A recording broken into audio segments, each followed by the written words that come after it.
You've probably tried the green tea. Maybe you cut back on bread, started walking every morning, told yourself this is the year that middle finally comes down. Then a few weeks pass, and the waistband fits about the same as it did before. That's not because you didn't try hard enough. It's because most of what gets repeated online about belly fat, even when there's a real study sitting behind it, barely touches the actual problem.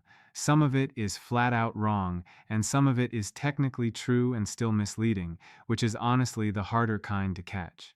Once you're past 60, that fat behaves very differently than it did decades earlier.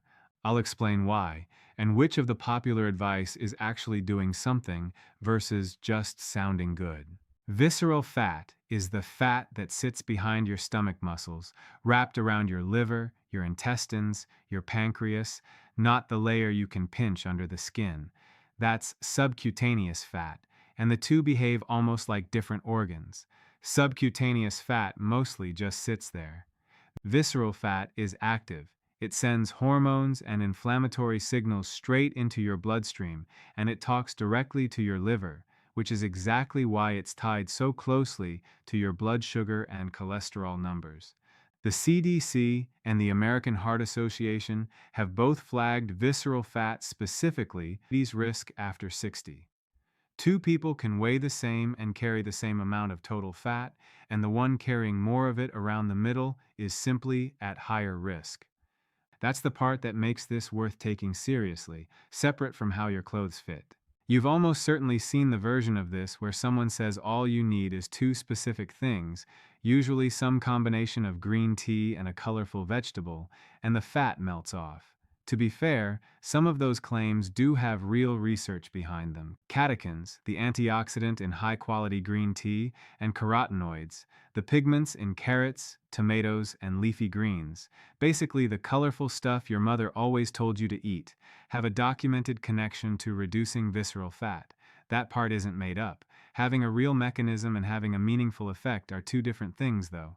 If I had to put a rough number on how much of your total visceral fat reduction comes from those two compounds combined, even with research behind them, I'd put it somewhere around 2 or 3%. Not because the science is wrong, it's because people drinking high-quality green tea and eating more colorful vegetables are usually already cutting back on something else at the same time. Cleaning up one part of a diet rarely happens in isolation. Researchers can prove a compound causes a real biological effect in a lab setting and still have no idea how much that effect matters in someone's actual daily life. And that's exactly why these claims get repeated so confidently, even when they're technically accurate. Those are two separate questions, and most headlines only ever answer the first one. The same goes for things like apple cider vinegar before meals. There's a real measurable effect on the blood sugar spike that follows. It's just a small one, not the difference maker the headline implies. So drink the matcha if you enjoy it, it won't hurt you, just don't expect it to do the heavy lifting. There's a reason visceral stew at the same time, how your body handles alcohol and other toxins, and how it handles stress. Start with the liver. Visceral fat and a fatty liver are basically next-door neighbors metabolically. When the liver fills up with fat, what's now usually called non-alcoholic fatty liver disease, since processed food and sugar cause it just as often as alcohol does, that fat doesn't stay contained. It spreads into the spaces around your other organs, and that spreading is what visceral fat actually is. Your liver also has its own priority list, and alcohol jumps straight to the top of it. If you drink alcohol, your liver pauses fat burning entirely until that alcohol clears, because alcohol carries almost as many calories per gram as fat itself, 7 to be specific, and your body treats it as something urgent to deal with first. While that's happening, you're not touching stored fat, you're burning the alcohol instead. And alcohol tends to loosen your resistance around food in general, which is why that extra slice of dessert seems a lot more reasonable 3 drinks in than it did stone sober. And no, I'm not about to pretend I never enjoy a glass of wine myself. I do. I just don't pretend it's doing me any favors around the middle. Over time, that fat buildup is also what clogs up the liver's ability to process anything efficiently. Sugar, fat, alcohol, all of it backs up a little more each year it continues. If you're having one or two drinks most days, I'd put that somewhere in the 5% range of the whole picture, small on its own, but it compounds the more regularly it happens. Then there's cortisol, and this one matters more after 60 than people realize. Visceral fat carries a higher concentration of cortisol receptors than almost any other tissue in your body, which is part of why stress and poor sleep zero in on your middle instead of, say, your arms. Cortisol's whole job is raising your blood sugar fast. In case you need quick energy for an emergency, it pulls sugar out of storage, and it makes you crave whatever food delivers sugar the fastest: bread and candy and anything soft and starchy. So if you've ever wondered why stress sends you straight for the bread basket instead of a salad, that's not a willpower problem. That's cortisol doing exactly what it's built to do. Poor sleep feeds the same cycle from another direction.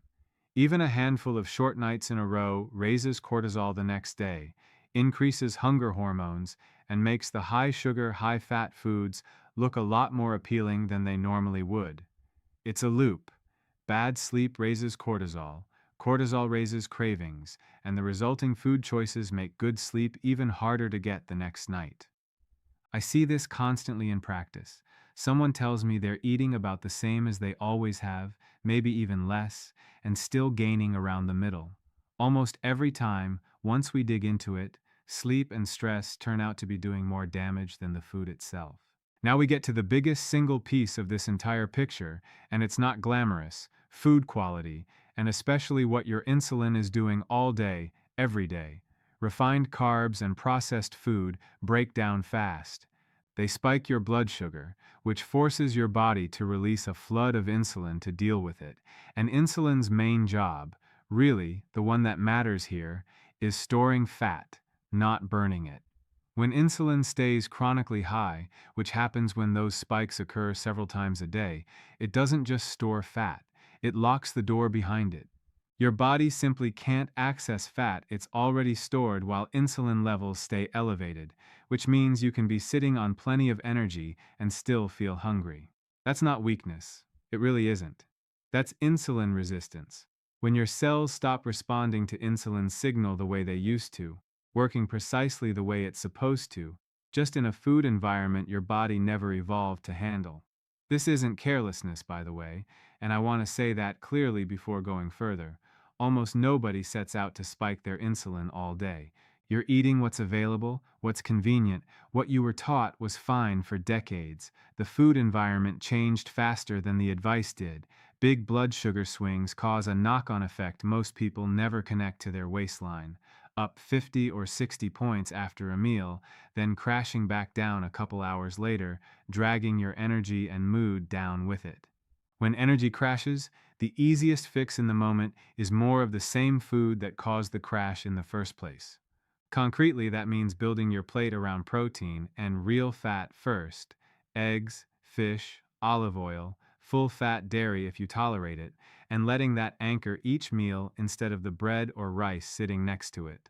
Your liver and muscles can only gobble up so much glucose at once, and giving them less of it to process at one time is most of the battle.